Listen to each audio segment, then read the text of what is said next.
Anio Alakamisy fa 5 volana Janoary taona 2024. Evanjely Masina nosoratan'i Masina Marka, nalaina tao amin'ny 1 andin'ny 50 hatramin'ny 5. Niala tamin-dralehilahy ny habokàna ka nadio izy. Tamin'izany andro izany nisy boka anankiray nanatona Jesoa nandohalika teo anatrehany ka nitaraina taminy nanao hoe, raha mety ianao dia mahay manadio ahy.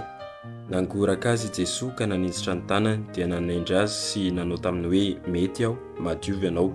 Fatany vao miteny izy dia niala tamin-dralehilahy ny habokàna ka nadio izy.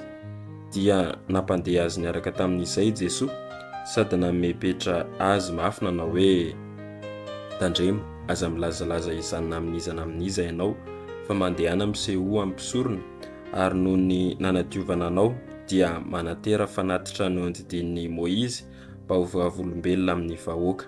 Kanjo noho ny lasa raha lehilahy dia nilazalaza sy nampiely izany atraizatraiza, any ka tsy afa-niditra niariary tao an-tanàna intsony Jesoa fa nitoetra teny ivelany tamin'ny tany mangingina izy, ary nohatonin'ny olona avy ny tontolo eny. Izany ary ny tenin'ny Tompo, derany eo anao ry Kristy.